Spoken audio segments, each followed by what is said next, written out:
Дагы бир жолу кутмандатаңыздар менен, урматтуу телекөрүүчүлөр. Мынакей баарыбыз эле билебиз, жакын арада Талас жергесинде улуттук көчмөндөр оюндары белгиленүү алдында турат. Кыскача маалымат бере кетели. Дүйнөлүк көчмөндөр оюну 2014-жылы башталып, 2016-жылы экинчи дүйнөлүк көчмөндөр оюну, ошондой эле 2018-жылы сентябрь айында үчүнчү дүйнөлүк көчмөндөр оюну өткөрүлгөн болчу. Көчмөндөр оюндарын өткөрүү үчүн ыктыярчылар дагы өз салымдарын кошуп келет эмеспи. Андыктан бүгүн биз коногубуз менен тааныштырып кетели. Максат Кутманбеков, Талас облустук жаштар иштери дене тарбия жана спорт башкармалыгынын жетектөөчү адиси.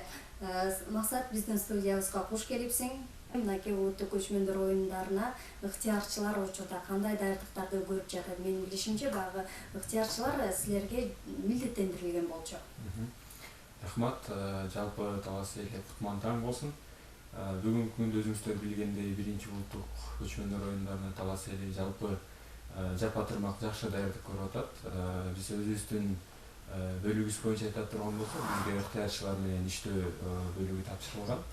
Бүгүнкү күндө ыктыярчылар 1000ге жакын ыктыярчы тартылат. Алардын 200ге жакыны бул ошол оюндун башынан аягына чейин ар кандай жумуштарга, ордолорго бөлүнүп, ар ким өздөрүнүн милдетин аткарат. Ал эми 800ге жакын ыктыярчыбыз болсо, ошол 21-индеги чоң гала концертте өздөрүнүн баягы ар кандай кыймыл аракеттери менен, бийлер менен баягы оюн учурунда, концерт учурунда өздөрүнүн бийлерин тартуулашат. Жашкен анын жогоруда белгилеп кетпедимби, 1000ге жакын ыктыярчы депчи. Ушул 1000ге жакын ыктыярчы биздин өзүбүздүн Талас жергесинен болобу, же Борбор калаадан дагы дайындалган ыктыярчылар келеби? Сөзсүз түрдө азыркы учурда Маданият, маалымат жана туризм министрлиги тарабынан дайындалган ыктыярчылар бар. Алар баягы ошол мурда дагы катышып жүргөн оюндарга алар аз санда келип, биздин ыктыярчылар менен, жергиликтүү ыктыярчылар менен жолугуп, аларга түшүндүрүү иштерин жүргүзүп, кандай кылыш керек экенин көрсөтүп берет. Бирок көпчүлүк ыктыярчыбыз 800ге жакын, 800 эмес, 1000ге жакын ыктыярчыбыздын көбү эле Талас жергесинде болот. Ошондой эле биздин Таластык шаарда Бишкекте окуп жаткан студенттерибиз дагы келип, өзүнүн жардамын көрсөтүүгө даяр экенин билдирип атат. Жакшы. Анан айтсаң, негизинен эле ушул Талас жергесинен ыктыярчыларды чогултуу, алар менен иштөө кандай болуп атат? Бүгүнкү күндө окуу учуру болбогонуна байланыштуу кыйынчылыктар болду. Биз сиздердин жардамыңыздар менен дагы ошол ар кандай роликтерди жаштар арасында флешмобторду уюштура коюп, бир ыктыярчыларды тартканга аракет кылдык. Ыктыярчыларды биз ошол телеканалдардын жардамы менен роликтерди көрсөтүп, ыктыярчыларды кабыл алып жатабыз деп билдирүү жүргүзүп кабыл алдык. Ыктыярчы болом деген жаштар, булар ушул атайын анкета толтуруп, анкетага өзүнүн баардык билдирмелерин жазышып, өзүнүн мотивациялык каттарын жолдошуп, бизге каттар келип түштү. Бүгүнкү күндө бизге 200дөн ашык билдирме келип түштү. Ошонун арасынан биз 170 ыктыярчыны тандап алабыз. 170 ыктыярчы бул оюн учурунда башталгандан аягына чейин тазалыктан баштап, чет өлкөдөн келген туристтерди тосуп алууга, спортчулар менен иштөөгө, жалпыга маалымат каражаттарынын өкүлдөрү менен иштөөгө, ошондой эле уюштуруу комитетине жардам берүү максатында атайын топторго бөлүнүп иш алып барат. Топтордун башында кураторлор дайындалат. Ошо кураторлор менен уюштуруучу комитеттер дайыма тыгыз иш алып барып, бизде башкарууга бир мүмкүнчүлүк түзүлөт. Мынакей бир канча күндөн кийин эле улуттук көчмөндөр оюндары башталат. Ыктыярчыларга кандай тартиптерди, кандай талаптарды коюу менен биргеликте иш жүргүзүп жатасың учурда? Учурда биз азыр мына тандоо процесси бүтөйүндөп калды. Ыктыярчы тандалгандан кийин биз алардын ар бири менен келишим түзүп, кол коюп, паспорттарын чогултуп, сүрөттөрүн чогултуп, баарына бейжиктер тапшырылат. Себеби коопсуздук деген да маселе бар. Ыктыярчылардын коопсуздугу, алардын баягы ар кандай адамдар менен иш алып баруусу болот. Ошон үчүн биз аларга ар бирине бейжик берип, андан сырткары форма берилет.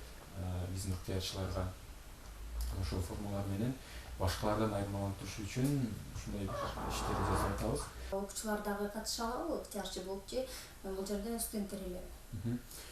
Биз көбүнчөсүн студенттерден алып атабыз. Андан сырткары ушул Талас шаарынын тегерегинде аймагында жашаган мектеп окуучулары да абдан кызыктар болуп, бизди да кошуңуз деген абдан суроо талаптар күчтүү болуп атат. Ошого байланыштуу өздөрүнүн каалоосу менен мектеп окуучуларын 10-15 класстары дагы кошуп атабыз. Бирок аз санда. Ушул улуттук көчмөндөр оюндарына катышкан, ыктыярчы болгон кичинекей жаш багы студенттерибиздин багы колдоо иретинде кандай аларга жардамдар көрсөтүлөт? Мисалы, ушул улуттук көчмөндөр оюну учурунда тамак аштары кимдер камсыздайт? Тамак аш маселеси боюнча бүгүнкү күндө бизде ыктыярчыларга түшкү тамак, андан сырткары баягы кургак тамак аштар уюштурулат. Ал эми ыктыярчылардын жатакана маселеси ошондой эле эртең мененки анан кечки тамактар бул өздөрүнөн болот. Баягы өздөрү ушул биз дагы тандап атканда ушул оюн учурунда өзү ушул Талас шаарына келип же болбосо Манас Ордого барып келе турган мүмкүнчүлүктөрүнө жараша карата тандап алганбыз. Ошон үчүн Таластын студенттерин эле алганга туура келди. Анан бизге баягы 7 облустун жаштары да жазган учурлары болуп атат. Биз да барып катышат элек дегендер. Анан тилекке каршы алардын финансы, каржылык каржы азыраак болгонуна байланыштуу өзүбүздүн Таластын жаштарынан алып атабыз. Сөзүңдүн соңунда багы деги эле улуттук көчмөндөр оюнуна байланыштуу жыйынтыктоочу сөзүң болсун. Жалпы эле ошол облустун тургундарына кайрылып кетким келет. Мына президентибиздин демилгеси менен атайын бизде Таласта улуттук көчмөндөр оюну өткөн турат. Бул оюндун аркасы менен облусубузда көптөгөн жакшы бир позитивдүү иштер жүргүзүлүп атат. Инфраструктуралык жагынан алсак болот. Ошондой эле баягы жаштарыбыз жагынан жалпы элдин катышуусу тарабынан дагы бир топ позитивдүү иштер жүрүп атат. Мына ошол учурдан пайдаланып, жалпы облус тургандарына айткым келет. Ошол келген конокторубузду сый мамиле көрсөтүп, баарын жылуу мамиле менен тосуп алып, аларды кайра үйүнө узаталы.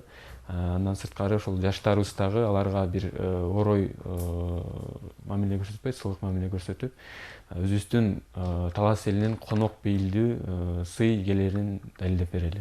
Таңерте биздин студиябызга келип дагы ушул улуттук көчмөндөр оюндарына даярдыктар боюнча маалымат бергениңиз үчүн сизге чоң рахмат. Ошол эле учурда белгилей кетели, ыктыярчылар улуттук ушул көчмөндөр оюндарына өздөрүнүн чоң салымын кошуп, жакшы бир тартипте иш алып барат деген ойдобуз. Ал эми урматтуу телекөрүүчүлөр, бүгүнкү биздин таңкы мейман түрмөгүбүздүн коногу Максат Кутманбеков, Талас облустук жаштар иштери, дене тарбия жана спорт башкармалыгынын жетектөөчү адиси болду. Ал эми биз болсо кайрадан таңкы эфирибизди уланта беребиз.